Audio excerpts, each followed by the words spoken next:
বিসমিল্লাহির রহমানির রহিম। এখন একটি বিষয় নিয়ে কথা বলতে চাই।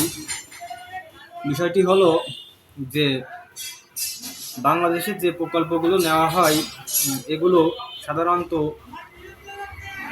বৈশ্বিক যে প্রকল্পগুলো নেওয়া হয় বা বিশ্বের বিভিন্ন দেশে যে প্রকল্পগুলো নেওয়া হয়, উন্নয়নশীল দেশ বা উন্নত দেশে বাংলাদেশের প্রকল্পগুলো অনেকটা সেভাবে নেওয়া হয় না।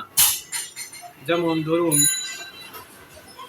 ঢাকা শহরের আশেপাশে যে নদীগুলো আছে, যেমন বুড়িগঙ্গা, শীতলক্ষ্যা, তুরাগ, বালু, এইসব নদীগুলোর উপর সেতু রয়েছে। তো বিশেষ করে বুড়িগঙ্গা নদীর উপর যে সেতুগুলো রয়েছে, এগুলো উপর দিয়ে যাওয়ার সৌভাগ্য আমার হয়েছে। যখন ঢাকায় গিয়েছি বা বিভিন্ন কাজে ঢাকা শহরের দিকে বা ওদিকে গিয়েছি, তখন ওই সেতুগুলোর উপর দিয়ে যাওয়ার সুযোগ আমার হয়েছে। তো এরকম আরও অনেকগুলো নদীর উপর দিয়ে আমি গেছি, যে বড় বড় শহরের পাশে যে নদীর উপর ব্রিজগুলো তৈরি করা হয়, এবং এই ব্রিজগুলোর উপর দিয়ে যাওয়ার সৌভাগ্য আমার হয়েছে।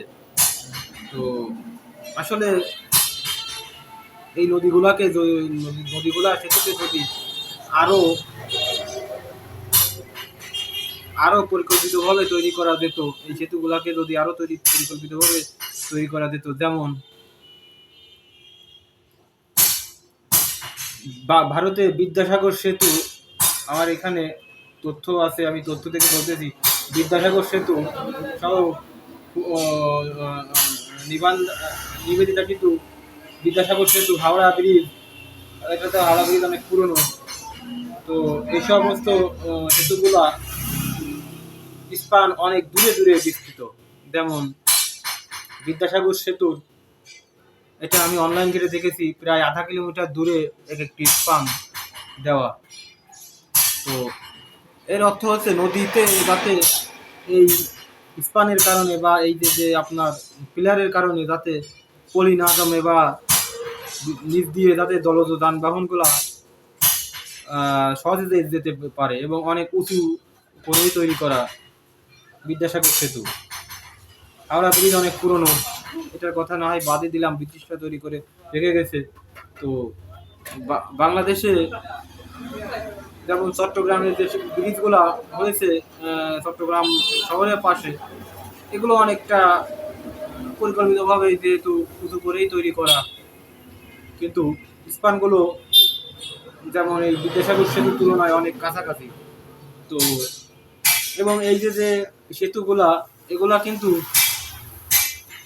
অনেকটা আপনার দৃষ্টিনন্দন এবং মানে খুবই পর্যটন আকর্ষণ করে, এরকম খুব সুন্দর করে বানানো, খুব ডিজাইন খুবই চমৎকার। কিন্তু বাংলাদেশের সেতুগুলোতে দুঃখজনক হলেও সত্য, বিশেষ করে ঢাকা শহরের পাশে যে বুড়িগঙ্গা নদীর উপর সেতু, এগুলোতে খুব বেশি আপনার ডিজাইন বা খুব বেশি আর্কিটেকচারাল যে আপনার টেকনিকগুলা, এগুলা সেইভাবে বিদেশি সেতুগুলোর তুলনায় ফলো করা হয়নি। যদি এটা হতো, তাহলে এই যে সেতুগুলো দ্বারা, এগুলো দ্বারা কিন্তু পর্যটনও আকৃষ্ট হতো বিভিন্ন দেশ থেকে, এবং আমাদের দেশ থেকে এই সেতুগুলো দেখতে পর্যটক আসতো, এবং এগুলো আরও মজবুত হতো, এবং নিচ দিয়ে যানবাহন প্লেয়ারগুলো যদি দূরে দূরে দেওয়া যেত, স্পানগুলো যদি আরও উপরে করা যেত, তাহলে এখন এই সেতুগুলো আরও দৃষ্টিনন্দন হতো এবং কার্যকরী হতো, এবং পর্যটন আকর্ষণ বাড়ত। তো আমি কর্তৃপক্ষের কাছে বলবো, দেশের একজন সাধারণ জনগণ হিসেবে, যে এরপর যদি কোনো সেতু নির্মাণ করা হয়, সেটি যেন আরও স্টাডি করে আরও ভালোভাবে যেন নির্মাণ করা হয়। যদিও আমি কোনো আপনার বিশেষজ্ঞ নই, তারপরেও একজন সাধারণ মানুষ হিসেবে আমার কাছে এটি মনে হলো, তাই বললাম। তো আমাদের দেশকে সীমিত সম্পদের ভিতর দিয়েও আমাদের এগিয়ে নিতে হবে। যার একটি কৌশল এরকম হতে পারে। আসলেই আমাদের দেশ অত্যন্ত উর্বর, নদীগুলো আমাদের জন্য দরকার, যেহেতু আমাদের খনিজ সম্পদ কম রয়েছে, তারপর দেশের শিল্প কম রয়েছে। তো যদি এগুলো যদি আমরা একটু পরিকল্পিতভাবে করতে পারি, তাহলে কিন্তু আমাদের দেশ আরো ধনী বা আরো উন্নত দিকে চলে যাবে। তো এরকম ভাবেই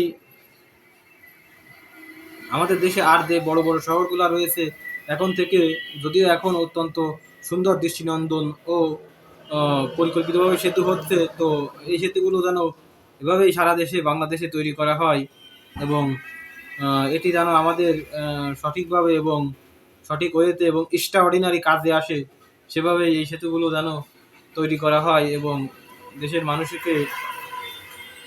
যাতে সঠিকভাবে চলাচল করতে পারে সেভাবেই করা হয়। ধন্যবাদ সবাইকে, ভালো থাকবেন।